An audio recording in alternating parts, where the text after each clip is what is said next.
पिछले पार्ट में हमने देखा था कि हाओ शान और उसका ग्रुप उस डेमन टीम से मिलते हैं जिसे खुद यंग डेमन मास्टर मतलब बाओ ने भेजा था। वैसे उनकी लड़ाई के दौरान हाओ शान की टीम का टीम वर्क उस डेमन टीम को हरा देता है और अंत में हाओ शान और उसकी टीम की जीत होती है। लेकिन वहाँ उस डेमन टीम का लीडर समझ जाता है कि असल में हाओ शान की टीम वही टीम है जिस टीम के लिए बाओ ने उन्हें बताने को कहा था। इसलिए अब वो तुरंत ही बाओ का दिया हुआ आर्टिफैक्ट यूज करता है और बाओ को वहाँ पर बुला लेता है।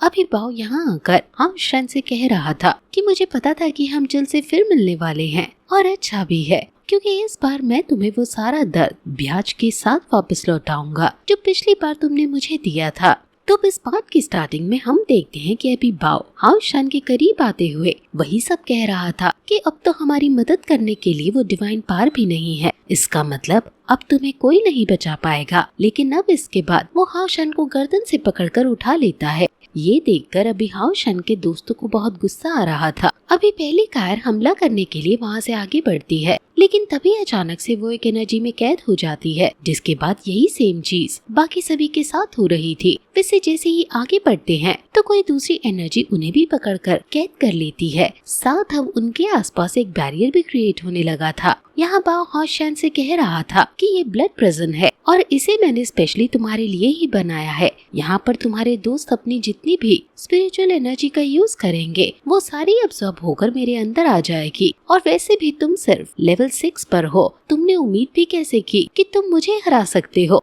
वैसे अब हाओ शान देखता है कि वो सच में बहुत गलत सिचुएशन में फंस चुका है क्योंकि यहाँ पर उसकी स्पिरिचुअल एनर्जी काम नहीं कर पा रही थी और जिन चेन्स ने उसे पकड़ रखा है उनसे निकल पाना नामुमकिन सा है। वैसे अभी वहाँ दूसरी तरफ उसके सभी दोस्त अपनी सारी स्पिरिचुअल एनर्जी खोकर नीचे गिर रहे थे।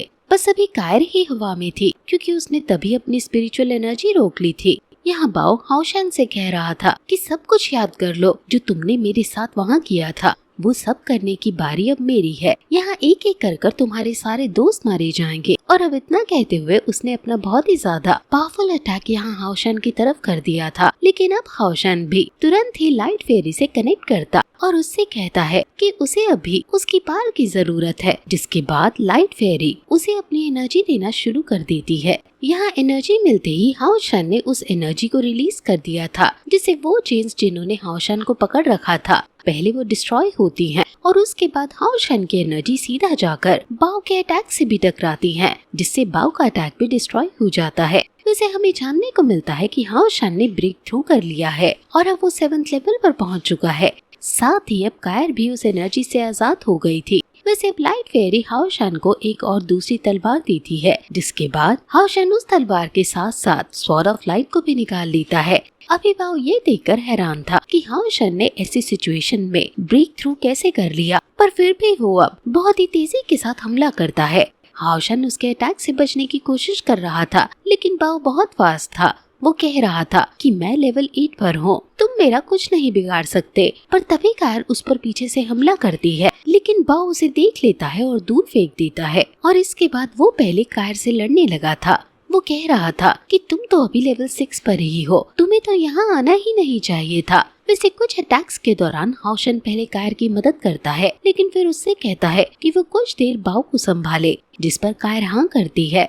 अभी बाओ और कायर की लड़ाई होना शुरू हो गई थी जिस दौरान वहाँ दूसरी तरफ हाओ शान उसी सेम टेक्निक को परफॉर्म कर रहा था जिसका इस्तेमाल उसने ड्रीम पैराडाइज के अंदर बाओ पर ही किया था। यहाँ इस टेक्निक की मदद से वहाँ एक बड़ा सा फॉर्मेशन क्रिएट होता है और फिर सेम वैसा ही डुप्लीकेट फॉर्मेशन उसके बगल में क्रिएट होते हुए उससे एक बड़ी सी स्पिरिचुअल स्वॉर्ड निकलकर बाहर आती है। ये यहाँ बाओ की तरफ बढ़ने लगती है लेकिन अब बाओ भी आगे बढ़कर उस पर हमला करता है और उसे डिस्ट्रॉय कर देता है। साथ ही अब इसके बाद वो हाओ शान पर हमला करते हुए उसे गले से भी पकड़ लेता है और अब वो हाओ शान को आराम से खत्म करने वाला था लेकिन तभी इतने में उसे मून प्रिंसेस की आवाज आती है।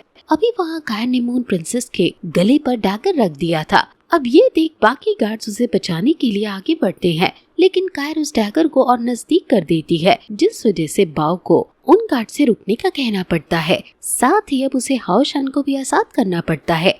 इसके बाद अब कायर उससे कहती है कि इन सभी गार्ड्स को वो यहाँ से कहीं दूर भेज दे। वैसे वो गार्ड्स मान नहीं रहे थे, पर फिर उन्हें ऑर्डर फॉलो करना ही पड़ता है। वैसे अब उनके जाने के बाद हाउ शान ने अपने सभी दोस्तों को गायब करते हुए टावर ऑफ इटर्निटी के अंदर भेज दिया था। लेकिन उसी दौरान हम देखते हैं कि मून प्रिंसेस यहाँ कायर के पास से गायब हो जाती है, जिसके बाद अचानक से ही कायर के आसपास एक लाइट रिफ्लेक्ट होती है और वहाँ एक बहुत ही पावरफुल एनर्जी फैलने लगती है। अभी बाव देखने के बाद समझ आता है कि असल में कायर अवेकन कर रही है। इसे डिवाइन गॉड अवेकनिंग प्रोसेस भी कहा जाता है, लेकिन वो नहीं चाहता था कि कायर इस चीज को पूरा करे, इसलिए अब वो हमला करने लगता है, लेकिन हाउ शन उसे रोक लेता है। वैसे वहाँ दूसरी तरफ कायर अलग ही डायमेंशन में थी, क्योंकि ये जगह वही सेम थी, लेकिन यहाँ वो सामने खुद को भी देख पा रही थी। यहाँ अभी जब बाव हाउ शन पर हमला कर रहा था तो वो उसे बचाने के लिए आगे बढ़ती है, लेकिन उसकी मदद नहीं कर पाती, क्योंकि वहाँ पर सिर्फ उसकी सोल थी, जिस वजह से वो बाव के किसी भी अटैक को नहीं रोक पाती। वैसे वहाँ दूसरी तरफ हाउ शन अभी बाव को रोक रहा था और इसी दौरान वो कायर के पास आता है, क्योंकि बाव अपने ज्यादा अटैक कायर पर ही कर रहा है।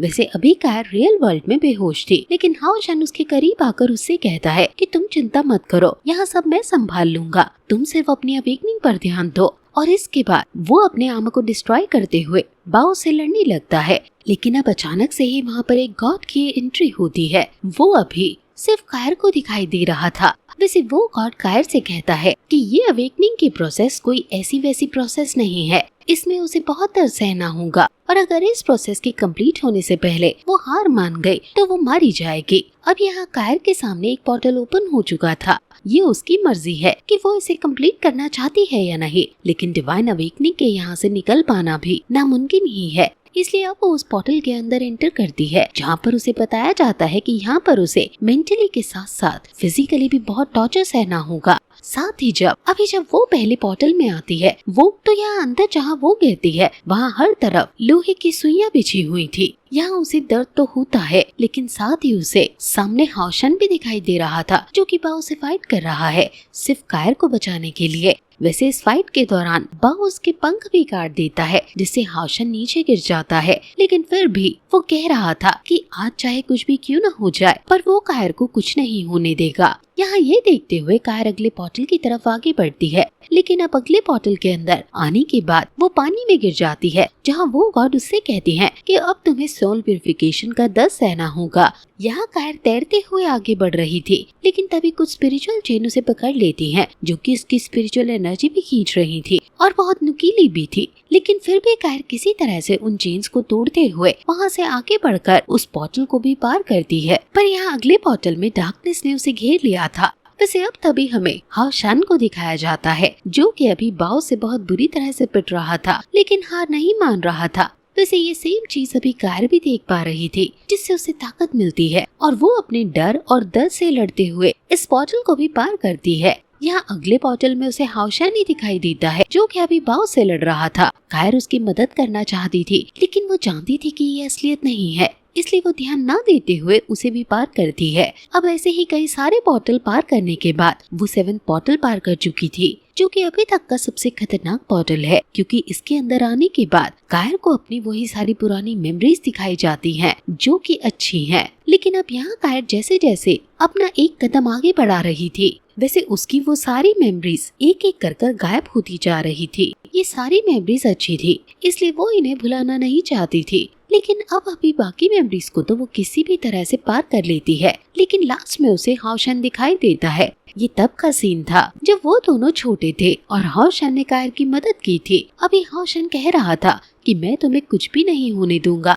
जो देखकर कायर यहाँ रुक जाती है। लेकिन फिर उसे ये याद आता है कि अगर वो अभी रुक गए तो फिर वो शायद हाउ शन को फिर कभी नहीं देख पाएगी, इसलिए अब वो उस मेमोरी को भी पार कर लेती है और इसके बाद उसके सामने वही गॉड आ जाता है। वैसे दूसरी तरफ वहाँ हाउ शन की हालत कुछ ज्यादा ही खराब थी। बाव ने उसे हराकर नीचे गिरा दिया था। हाउ शन जिंदा तो है, लेकिन अब वो लड़ने की हालत में नहीं है और अब इस चीज का फायदा उठाते हुए बाव फिर से उस पर फाइनल अटैक करता है, लेकिन तभी उसके अटैक को कायर रोक लेती है। उसके बाद कायर वहाँ सामने आती है। वो अब पूरी तरह से बदल चुकी थी, क्योंकि ये उसका डिवाइन अवेकनिंग मोड है, जिसे हम गॉड मोड कहेंगे। वैसे यहाँ उसके हाथ में रीपर था और भले ही बाव अभी सामने से नहीं दिख रहा, लेकिन अंदर ही अंदर वो बहुत घबरा गया है। वो जानता है कि उसके लिए सिचुएशन बहुत ही ज्यादा बिगड़ चुकी है। अब इस सिचुएशन संभालने के लिए वो तुरंत ही अपने ड्रैगन को वहाँ कार पर हमला करने के लिए भेजता है, लेकिन कार अपने रीपर को घुमाते हुए उस ड्रैगन को ही काट देती है और खत्म कर देती है। साथ ही इसके बाद